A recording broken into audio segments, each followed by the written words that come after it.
creator of one of the most popular cartoon series in television history, The Simpsons, is a self-confessed anarchist.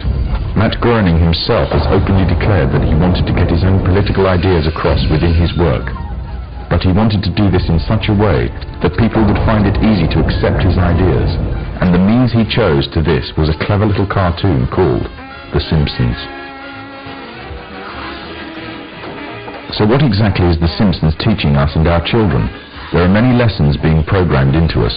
These include disregard for authority, either parental and governmental, that bad manners and disobedience is the way to attain status amongst people, and that ignorance is trendy and cool, whereas knowledge is unfashionable.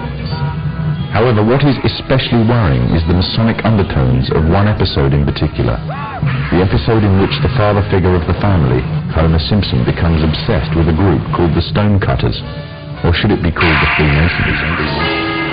Upon joining the group, his fellow members find a birthmark on him, a mark that makes the rest of the group declare him to be the chosen one. Ah, the chosen one, whom the sacred parchment prophesied would lead us to glory. But with his newfound honor and dignity, he, Homer Simpson, fools himself into thinking that he is God. I always wondered if there was a God, and now I know there is, and it's me.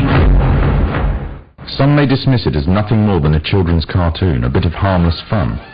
But the influence it has on audience makes it a very effective means of propaganda, indoctrinating a people without them even realizing. Its very creators admit that they are propagating their political ideas to the audience in a covert manner. Ideas spread through the domestic television can reach a far wider audience than movies and cinema, and it is through this media that a new concept is being introduced, the concept of one global leader. Famous for his novel The Jungle Book, Rudyard Kipling, another Freemason, wrote a book called The Man Who Would One Day Be King. This was later made into a big-budget Hollywood film, starring the likes of Sean Connery, Michael Caine, and Saeed Jaffari. The book is the story of two soldiers that journey to a country on the edge of India, a country that was once rumoured to contain great riches, that once belonged to Alexander the Great.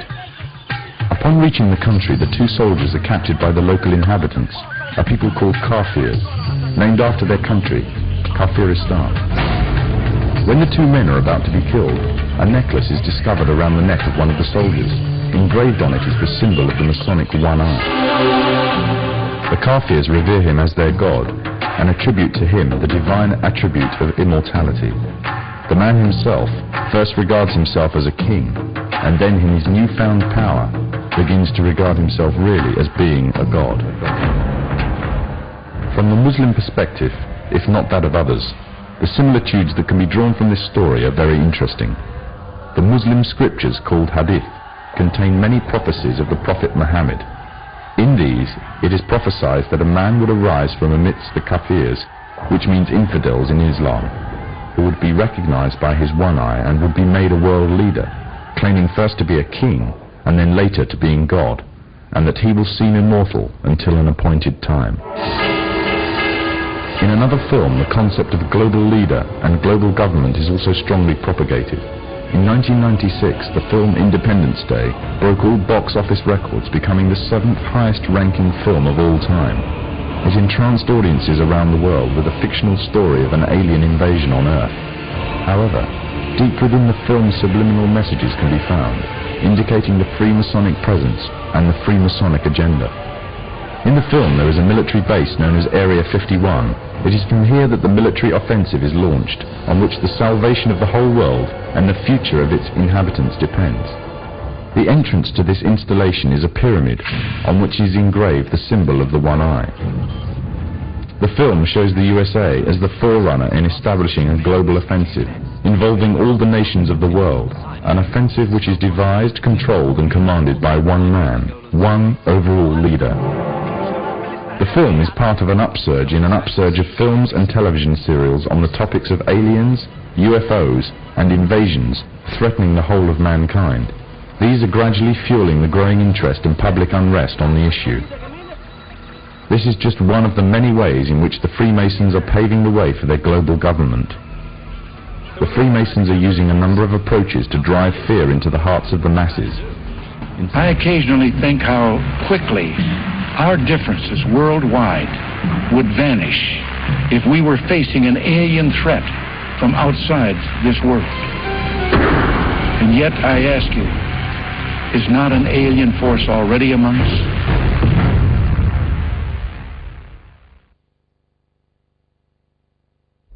Other tactics that the Masons are using in order to bring about a one-world government and the need for a global security force controlled by them is to allow crime rates to soar, thus creating fear for personal and national security. The drugs industry, according to official estimates, is in terms of monetary value one of the largest industries in the world. The countries of the world are currently involved in trying to solve this problem on a national and international scale. The United States, for example, has a huge and growing drugs problem, the direct result of which has been soaring crime rates, which continue to increase at an alarming rate. Backed by the growing levels of public demand for tougher action, the government has justification to use heavy-handed, overt and covert operations to combat the drugs problem and satisfy public opinion. However, certain disturbing facts about the American drugs war throw a shadow of doubt upon its credibility and the motives of the government. It is commonly believed that during the 1960s, J. Edgar Hoover, the then chairman of the FBI, allowed the drugs trade to flourish within the African American community in an attempt to undermine the black community's uprising within American society. During the 1980s, with the threat of communism taking over Central America, money was urgently required to finance the rebellion movement against communism, and to raise this, the CIA allowed drugs to be traded into America. Revelations by the American Senator, Jack Bloom, who was part of an investigatory committee into the matter, confirms this. The pathetic justification given by the FBI for using drugs to subdue the African American community in the 1960s was that the black uprising was in actual fact a communist attempt to undermine America's involvement in Vietnam. During the Contra Wars in the 1980s, the scapegoats used to justify the flow of drugs into America were once again the communists. However, today the threat of communism no longer exists, yet the drugs trade is still flourishing in America, and the trade in international drugs trafficking is soaring, raising the question as to why.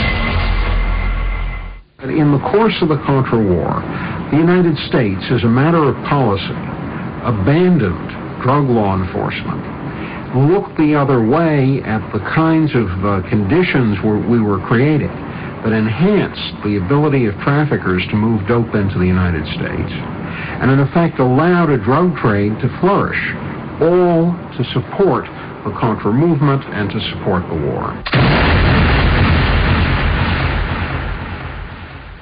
Historically, the Freemasons have used or created problems within society to turn and manipulate events in accordance with their agenda.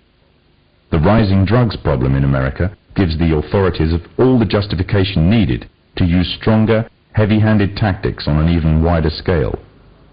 Already major transatlantic operations, as well as American and Latin American operations, have been undertaken to combat the drugs epidemic. It will not be long before there is significant backing for a strong global offensive.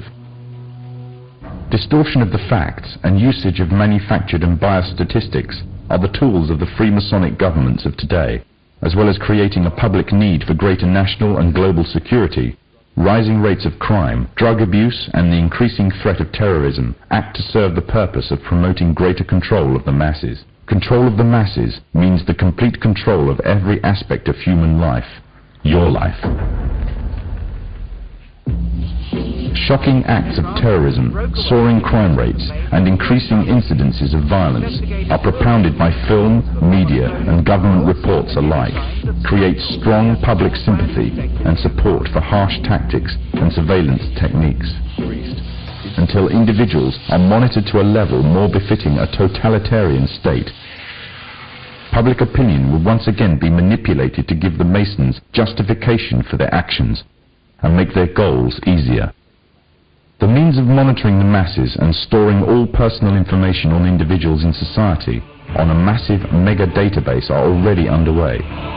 Rapid movements are taking place towards storing personal information on individuals on plastic, such as banking details, driving license information, and national insurance details.